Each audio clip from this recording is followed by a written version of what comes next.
ઉત્તરસંડામાં થયેલા મર્ડરના આરોપી રેહાન વોહરાને આજીવન કેદની સજા ફટકારતી Nadiad district and sessions court. ઉત્તરસંડાના શરીફ ઉર્ફે મુશા ભીખાભાઈ વોરાના હત્યા કેસમાં આરોપી રેહાન ઉર્ફે મોહમ્મદ રેહાનને આજીવન કેદની સજા અને 5,000 રૂપિયા દંડ ફટકારવાનો હુકમ કરતી નડિયાદ ડિસ્ટ્રિક્ટ કોર્ટ ખેડા જિલ્લા સરકારી વકીલ ધવલ બારોટની દલીલો ગ્રાહ્ય રાખી આરોપી રેહાન ઉર્ફે મોહમ્મદ રેહાનને ફટકારી આજીવન કેદની સજા. Bureau report Trushal Pandya. ધવલ બારોટ, જિલ્લા સરકારી વકીલ, નડિયાદ. આજ રોજ જે આરોપી રેહાન ઉર્ફે મોહમ્મદ રેહાન રફીકભાઈ ગુલામ રસુલ વોરા, જેને મર્ડર કેસમાં આજીવન કેદની જે સજા થયેલી છે, તે બનાવની વિગત એવી છે કે તારીખ 12/4/2023 રોજ ઉત્તરસંડા ગામે કૃષ્ણનગરી ખારાકુવા વિસ્તારમાં આ કામના ફરિયાદી સમીરભાઈ, તેઓ પોતાના પરિવાર સાથે રહેતા હોય છે. સમીરભાઈને પોતાની પત્ની હિનાબેન સાથે ઘરકામ બાબતે બોલાચાલી થતા આ હિનાબેન આ કામના જે આરોપી છે રેહાન ઉર્ફે મોહમ્મદ રેહાન, તેના ઘરે બોલતા બોલતા જાય છે.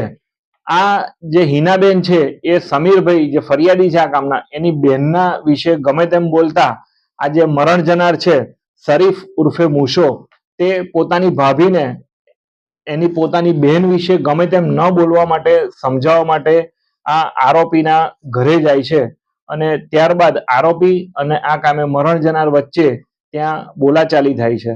તે બોલાચાલીમાં આ કામના ફરિયાદી સમીરભાઈ એ બંનેને છૂટા પાડી અને મરણ જનારને પોતાના ઘરે પરત લઈને આવે છે.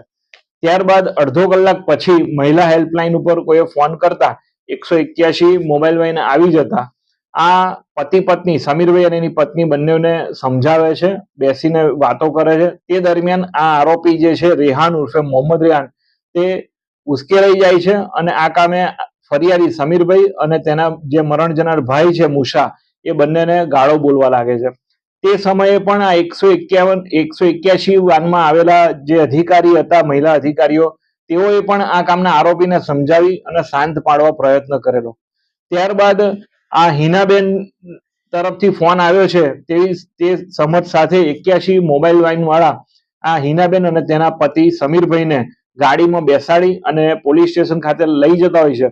દરમિયાન હિનાબેન આ પોતાના પતિ વિરુદ્ધ કોઈ ફરિયાદ નથી કરવી તેવી વિગતો જણાવતા આ સમીરભાઈને પોતાના તેમના ઘરથી થોડેક આગળ 181 વાનવાળા ઉતારી દે છે. સમીરભાઈ જ્યારે પોતાના ઘરે જતો હોય છે ત્યારે તેને રસ્તામાં તેનો એક મિત્ર મળે છે અને એ મિત્ર જણાવે છે કે તારા ભાઈ શરીફ ઉર્ફે મુશાને આ આરોપી રેહાને છરો મારી દીધેલો છે. ત્યારે સમીર દોડતો દોડતો પોતાના ભાઈ પાસે જાય છે. એ ત્યાં જઈને પોતાના ભાઈને લોહી લુહાણ હાલતમાં પડેલો જુએ છે. પોતાના ભાઈનું માથું ખોરામાં લઈ અને પૂછે છે કે ભાઈ તને શું થયું છે, કોણે માર્યું છે? ત્યારે મરણ જનાર જે છે આ મુશો, તે ફરિયાદી સમીરને કહે છે કે મને આ આરોપી જે રેહાન છે એ રેહાને છરો મારી દીધેલો છે. આ હુમલો એટલો ભયાનક હતો કે મરણ જનાર જે શરીફ ઉર્ફે મુશો છે તેના પેટના ભાગે છરો મારતા એના પેટના તમામ વાઇટલ ઓર્ગન્સ, કિડની છે, લીવર છે, આ તમામ ઓર્ગન્સ ડેમેજ થઈ ગયેલા. ત્યાં એના આંતરડા બહાર નીકળી ગયેલા અને તેને જેવો દવાખાને લઈ જવામાં આવે છે તેવો ડોક્ટર તેને તરત જ મૃત જાહેર કરેલ છે. આ બનાવ જાહેર રસ્તા ઉપર બનેલો.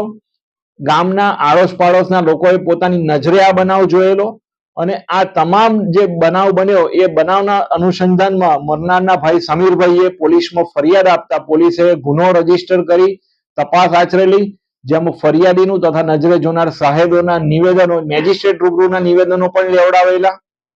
ડોક્ટરે જે પીએમ કરેલું આ તમામ કેસ કાગળો સાથે જે પોલીસે ચાર્જશીટ કરેલું એ કેસ ચાલવા ઉપર આવતા આજ રોજ શ્રી શેખ સાહેબની કોર્ટમાં કેસ ચાલી જતા આ તમામ સાહેદોના નિવેદનો, નજરે જોનાર સાહેદોના નિવેદનો તેમજ ડોક્ટરે જે પીએમ કરેલું તેમાં જે ઇન્જરી થઈ હતી એ નજરે જોનાર સાહેદો છે તેમની જોડે કોલોબરેટ થતી હતી, એ તમામ પુરાવાઓને ધ્યાને રાખી અને ફરિયાદ પક્ષની દલીલોને ગ્રાહ્ય રાખી આરોપી જે મોહમ્મદ રેહાન રફીકભાઈ ગુલામ રસુલ વોરાને આજીવન કેદની સજાનો હુકમ કરેલો છે.